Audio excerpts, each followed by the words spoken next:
ప్రస్తుతం దేశవ్యాప్తంగా భారతదేశ ఉపరాష్ట్రపతి ఎన్నికకి సంబంధించి రెండు కూటములు. ఒక పక్క ఎన్డీఏ కూటమి నుంచేమో రాధాకృష్ణన్ గారు, మరో పక్క ఎన్డీఏ కూటమి నుంచి సుదర్శన్ రెడ్డి గారు. అయితే ఆంధ్రప్రదేశ్ రాష్ట్రం నుంచి మరి ముఖ్యంగా ఇప్పటికే ఎన్డీఏ పొత్తులో భాగంగా ఉన్నటువంటి నారా చంద్రబాబు నాయుడు గారు రాధాకృష్ణన్ గారికి మద్దతు ఇవ్వడం జరిగింది. మరి వైఎస్ జగన్మోహన్ రెడ్డి గారి పరిస్థితికి వస్తే రాజ్యసభ సభ్యులందరూ కూడా కొంతమంది హాట్ లైన్లో కాంగ్రెస్ పార్టీతో టచ్లో అని చెప్పేసి వార్తలు అయితే వస్తున్నాయి. ప్రస్తుతం ఇదే అంశానికి సంబంధించి మరిన్ని విషయాలు తెలుసుకోవడానికి మనతో ఉన్నారు ప్రముఖ రాజకీయ విశ్లేషకులు రాజేష్ అప్సన్ గారు. సార్ నమస్కారం అండి. నమస్కారం సార్, ఇప్పుడు భారతదేశ ఉపరాష్ట్రపతి ఎన్నికను దృష్టిలో ఉంచుకుని ప్రతి పార్టీ వాళ్ళు ఏదైతే పొత్తులో ఉన్నారో లేదా ఎవరికి మద్దతు ఇవ్వాలో చెప్పుకుంటూ వస్తున్నారు. జగన్మోహన్ రెడ్డి గారు వైఎస్ఆర్సీపీ పార్టీకి కూడా రాజ్యసభలో కొంతమేర బలం ఉంది. ఆ బలాన్ని దృష్టిలో ఉంచుకొని మేము ఎన్డీఏ కూటమికి మద్దతు ఇస్తున్నామని చెప్పి బహిరంగంగా చెప్పారు. కానీ ఒక అధినాయకుడిగా ఆయన తీసుకున్నటువంటి మాటను కాదని వాళ్ళ పార్టీ రాజ్యసభలో కొంతమంది, ఉదాహరణకి మేడా రఘునాథ్ రెడ్డి గారు ఇప్పటికే ఏఐసీసీ అధ్యక్షుడు ఉన్నటువంటి మల్లికార్జున ఖర్గే గారిని కలిశారు. మరికొంతమంది కూడా రాజ్యసభ సభ్యులు వైఎస్ఆర్సీపీ నుంచి కాంగ్రెస్ టచ్లో ఉన్నారని కాంగ్రెస్ నాయకత్వం చెబుతున్నటువంటి మాట. అంటే వాళ్ళ అధినాయకుడి మాట వాళ్ళు వినట్లేదంటారా? ఏం జరగబోతుంది ఆ పార్టీలో? మనం వెనకటి సినిమాల్లో పాట వినేవాళ్ళం, ఆడువారి మాటలకు అద్దాలే వేరేలే, అవునంటే కాదనిలే, కాదంటే అవుననిలే అని చెప్పని వినేవాళ్ళం.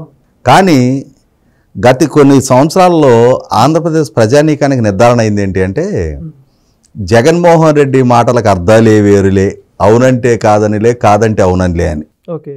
ఎందుకంటే గత వారం 10 రోజుల క్రితం జగన్మోహన్ రెడ్డి ఒక వాల్యుబుల్ స్టేట్మెంట్ ఇచ్చాడు. చంద్రబాబు నాయుడు గారు రేవంత్ రెడ్డి గారి ద్వారా రాహుల్ గాంధీ గారితో హాట్ లైన్లో టచ్లో ఉన్నాడు అని చెప్పని. ప్రెస్ మీట్లో ఇటువైపేమో ఎన్డీఏలో భాగస్వామిగా కొనసాగుతూ ఉన్నాడు, ఎన్డీఏ ప్రభుత్వంలో కీలక భాగస్వామిగా ఉన్నాడు, అక్కడ ఇక్కడ సంకీర్ణ ప్రభుత్వంలో భాగస్వామి. రెండో వైపు తెలంగాణ ముఖ్యమంత్రి రేవంత్ రెడ్డి గారి ద్వారా రాహుల్ గాంధీ గారితో కూడా టచ్లో ఉన్నాడు అని చెప్పాడు.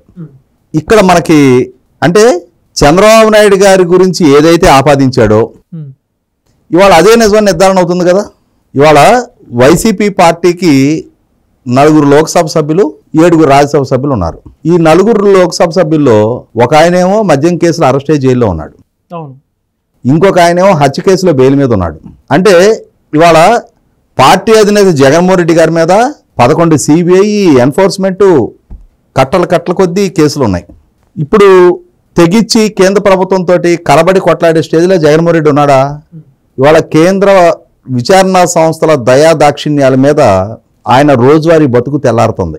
రోజు ఇవాళ తెల్లారుతుంది, సాయంత్రం అవుతుంది, పొద్దుగుకుతుంది, మళ్ళీ తెల్లారుతుంది అని అంటే స్వేచ్ఛగా బయట తిరగలుగుతున్నాడు. ఓ పూట తాడేపల్లి ప్యాలెస్లో, ఇంకో పూట బెంగళూరు ప్యాలెస్లో ఉండగలుగుతున్నాడు అని అంటే కేంద్ర దర్యాప్తు సంస్థలు పెట్టిన భిక్ష. ఓకే. లేకపోతే ఇన్ని కేసులు, ఇన్ని వేల కోట్ల రూపాయల అక్రమ సంపాదనకు పాల్పడ్డారు అని చెప్పని రంగుపెట్టెల కొద్దీ డాక్యుమెంట్ ఎవిడెన్స్ ఛార్జ్ షీట్ల రూపంలో కోర్టుకు సబ్మిట్ చేసిన తర్వాత ఆయనకి ఇచ్చిన బెయిల్ కండిషన్స్ వైలేట్ చేసి కేసు విచారణ ప్రభావితం చేస్తున్నాడు అని చెప్పని నిర్ధారణ అయిన తర్వాత కూడా తనకి దక్కిన బెయిల్ వెసులుబాటును ఉపయోగపెట్టి ప్రత్యర్థులను బెదిరిస్తా ఉన్నాడు, విచారణలో ఆ రోజు పాల్గొన్న అధికారులను వేధింపులకు గురి చేశాడు అనేది నిర్ధారణ అయిన తర్వాత కూడా ఇవాళ స్వేచ్ఛగా ఆయన ఎలా బయట ఉండగలుగుతున్నాడు?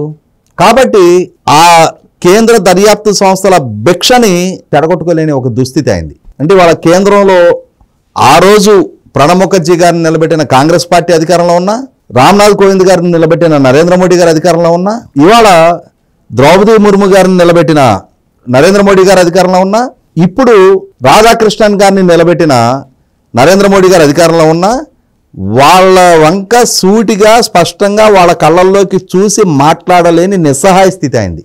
ఆయనకు చేతైంది ఒకటే, నేలబారు చూపులు, బిత్తర చూపులు చూస్తూ ఉంటాం, లేదంటే ఉంగి కాళ్ళకి నమస్కారం చేసుకోవటం. అటు నరేంద్ర మోడీ గారా, రామ్నాథ్ కోవింద్ గారు అనేది అనవసరం, అంతే. ఆయనకి చేతనైంది, ఆయన బహిరంగంగా ప్రదర్శించింది కూడా అదే. ఇవాళ ఏమైపోయింది ఆయనకి? ఇటువైపేమో మరి ఈ కూటమిలో చంద్రబాబు నాయుడు గారు కీలకంగా ఉన్నారు. వీళ్ళు ఇలా ఉండగా మొన్నటిదాకా రాహుల్ గాంధీ గారిని ఉద్దేశించి ఆయన ఓట్ల చోరీ జరిగింది అంటున్నాడు, కానీ ఆంధ్రప్రదేశ్ రాష్ట్రం గురించి మాట్లాడటం లేదు. చంద్రబాబు నాయుడు, రాహుల్ గాంధీ అలయబలేగా రేవంత్ రెడ్డి ద్వారా మాట్లాడుకుంటూనే ఉన్నారని చెప్పని విమర్శలు చేశాడు. ఇంకో పక్క చూడబోతే నిన్నటికి నిన్న వీళ్ళ ఒక లోక్సభ సభ్యుడు మేడా రఘునాథ్ రెడ్డి మొన్నెల్లి మల్లికార్జున ఖర్గే గారిని కలిశాడు. నిన్న వీళ్ళ చిన్నాయన రాజ్యసభ సభ్యుడు వైవి సుబ్బారెడ్డి గారు మరి జయరాం రమేష్ గారిని కలిశారంట. కలిసి జయరాం రమేష్ గారు వాళ్ళ అభ్యర్థుల నుంచో పెట్టారు, అభ్యర్థి కోసం ఓట్లు అర్థించడం వాళ్ళని మనం తప్పటానికి వీల్లేదు. వీళ్ళని కలిసి ఓటు అడగడానికి కూడా తప్పట అవసరంలా. కానీ వీళ్ళెళ్ళు ఎందుకు కలుస్తూ ఉన్నారు? ఓటు అడిగే వాళ్ళు, పోటీ చేసే అభ్యర్థులు, ఇప్పుడు మన వార్డులో ఒక కౌన్సిలర్గా పోటీ చేస్తున్నారు ఎవరన్నా, మన ఇంటికి వచ్చి మన తలుపు తట్టి మనకు దండం పెట్టి నేను పోటీ చేస్తున్నా, నాకు నా గుర్తు ఇది, నాకు ఓటేయండి అని మనం అర్థిస్తారు. మనం వేయటం వేయకపోవడం అనేది మన ఇష్టం, మన డిస్క్రిప్షన్ అది. అట్లా కాకుండా నువ్వే ఆ కౌన్సిలర్కి పోటీ చేసే అభ్యర్థి ఇంటికి వెళ్ళావనుకో, అక్కడ ఓటర్కి విలువ ఉన్నట, పోటీ చేసే అభ్యర్థికి విలువ ఉన్నట. ఇక్కడ వైసీపీ ఎంపీలు ఓటర్లు, పోటీలో ఉన్న సుదర్శన్ రెడ్డి గారు ఆయన్ని పోటీకి పెట్టిన వాళ్ళు వీళ్ళకి వచ్చి వీళ్ళని బతిమలాడుకోవాలి. కానీ ఇక్కడ వీళ్ళు వాళ్ళకి వెళ్తున్నారు, వాళ్ళకి బొకేలు ఇచ్చి కలుస్తున్నారు. అంటే ఏంటి అక్కడ? ఓ పక్క రాజ్నాథ్ సింగ్ గారు వీళ్ళకి ఫోన్ చేశారు. రాజ్నాథ్ సింగ్ గారికి ఈయన తలకాయ ఊపాడు. అంటే ఈయన మాట ఎంపీలు వింటలేదా? లేదు, ఈయనే ఎట్లా పోయి ఎట్లా వస్తుందో, ఒకటి రేపు మళ్ళీ వాళ్ళే ఉన్న అధికారంలోకి వస్తారేమో, నేను ఇటున్నట్టు నటిస్తా, మీరు అటున్నట్టు నటించండి, ఎటు జరిగేది సీక్రెట్ ఒకటే కదా, వీళ్ళ వైపు ఉన్నట్టుగా వీళ్ళని భ్రమింపజేస్తా, మీరు మాత్రం సీక్రెట్ ఓటింగ్లో వాళ్ళకి ఓట్లు వేసుకోండి అని చెప్పని. అంటే మనువు ఒక చోట మనసు ఒక చోట చేపిస్తున్నాడా? అంటే ఇవాళ జరుగుతున్నది అలాగే ఉంది. రాజ్నాథ్ సింగ్ గారికి తలూపేడిన ఇదే వైవి సుబ్బారెడ్డి మేము ఎన్డీఏ అభ్యర్థిగా మద్దతు ఇస్తున్నామని చెప్పని ప్రకటించాడు. ప్రకటించిన తర్వాత కాంగ్రెస్ పార్టీ నుంచి జయరాం రమేష్ గారు మీ దగ్గరికి వస్తే కరాఖండికి ఎందుకు చెప్పలేకపోయావు? మా నాయకుడు ఒక నిర్ణయం తీసుకున్నాడు, మేము ఆ నిర్ణయానికి కట్టుబడి మేము ఎన్డీఏ అభ్యర్థికి మద్దతు ప్రకటించేశాం, మీరు మమ్మల్ని ఇంక అడగొద్దు. ఎప్పుడైనా ఒకటి గుర్తుంచుకుంటే, మనకి జనరల్ ఎలక్షన్స్ అంటే వేరు, గ్రామీణ ప్రాంతాల్లో జనరల్ ఎలక్షన్స్ అయినా కూడా ఇప్పుడు పోటీ చేసే అభ్యర్థికి ఆ గ్రామంలో ఎవరే పార్టీయో తెలియదు, కానీ అక్కడ స్థానికంగా ఉండే నాయకులకు తెలిసి ఎవరే పార్టీయో. హార్డ్ కోర్గా పలానా పార్టీ అని చెప్పని డిసైడ్ అయిన వాళ్ళ ఇళ్ళకి ఈ అభ్యర్థిని కూడా తీసుకుని రారు, ఎందుకు వాళ్ళ ఇళ్ళకి వెళ్ళిన దండగాళ్ళు ఏరు పెట్టరు అని చెప్పని. కొంతమంది గోడ మీద పిల్లుల్లాగా ఉంటారు, ఎవరొచ్చినా చేతులు ఊపుతుంటారు, ఎవడిచ్చినా పుచ్చుకునే రకాలు కొంతమంది ఉంటారు. వాళ్ళ దగ్గరికి మాత్రం వాళ్ళంటే ఆ తేలిక నికాల్స్గా ఒక పక్కగా డిసైడ్ అయిపోయిన దగ్గరికి ఎవడు వెళ్ళలేడు. వీళ్ళు గోడ మీద పిల్లుల్లాగా ఉన్నారు కాబట్టి వాళ్ళు వచ్చి అడిగినా చెయ్యూపుతున్నారు, వీళ్ళు వచ్చి అడిగినా చెయ్యూపుతున్నారు. కాబట్టి ఇవాళ జగన్మోహన్ రెడ్డి కూడా ఎంపీలు నా మాట వినలేదని చెప్పని చెప్పదలుచుకున్నాడా? అంటే ఇవాళ లేదు, ఓడు అంటే కొండంతా ఓడు అన్నట్టుగా ఎటు జగన్మోహన్ రెడ్డి జైల్లోకి వెళ్తున్నాడు. ఇంకా ఇతని సంగతి, ఇతని గురించి మనం ఆలోచిస్తూ ఉంటే రేపు రోజున మన భవిష్యత్తు ఏంటి? మనకి ఇక్కడ ఢిల్లీ స్థాయిలో ఎన్డీఏలో చంద్రబాబు నాయుడు గారు మన ప్రత్యర్థి, ఆయన బలంగా పాతుకుపోయి ఉన్నాడు. కాబట్టి మన తిప్పలు మనం పడదామని చెప్పని ఎంపీలు డిసైడ్ అవుతున్నారా? ఏదేమైనా దీన్ని బట్టి ఈ సంకేతాలన్నీ చూస్తుంటే మనకు అర్థమవుతున్నది ఒకటే, జగన్మోహన్ రెడ్డి అనుకో తాము ఏదైతే మీడియా ముందుకు వచ్చి తాము విమర్శలు చేస్తారో తమ దాకా వచ్చేటప్పటికి అవి తామే చేస్తారు అనేది నిర్ధారణ అవుతా ఉంది. అంటే ఆ మాట తప్పుడు, గోడ దూకుడు వ్యవహారాలు వెన్నతో పెట్టిన విద్య అనేది నిర్ధారణ అవుతా ఉంది.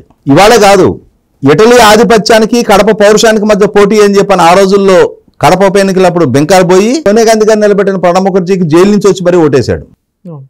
తెలుగుదేశం, భారతీయ జనతా పార్టీ కలిపి తన ప్రత్యర్థులకు ఎన్నికల్లో 2014లో పోటీ చేస్తే ఆ కూటమి నిలబెట్టిన రామ్నాథ్ కోవింద్ గారు ఓటేశాడు. 2019 ఎన్నికల్లో కూడా బీజేపీకి వ్యతిరేకంగా పోటీ చేసి వాళ్ళు నిలబెట్టిన అభ్యర్థికి ఓటేశాడు. ఇప్పుడు నిన్నగాక మన రాహుల్ గాంధీ గారిని విమర్శించాడు, వాళ్ళ అభ్యర్థికి మద్దతుగా వీళ్ళ ఎంపీలు గెలుస్తూ ఉన్నారు. రాజ్నాథ్ సింగ్ గారికి ఈయన చేతులు ఊపుతున్నాడు. దీన్ని బట్టి రాజకీయాలలో నిబద్ధత లేని నాయకుడు ఎవరైనా ఉన్నారు అని అంటే, ప్రజల చేత తనకి దక్కించబడిన ఎంపీలు, ఎమ్మెల్యేలు లాంటి పదవులను అడ్డం పెట్టుకొని తన రాజకీయ అవసరాల రీత్యా బేరసారాలు నడపగలిగే నాయకుడు ఎవరైనా ఉన్నారు అని అంటే none other than Jaganmohan Reddy అనేది ఇవాళ రాష్ట్రానికి రుజువైపోయింది. Okay, thank you. Please subscribe to Leo News for more videos.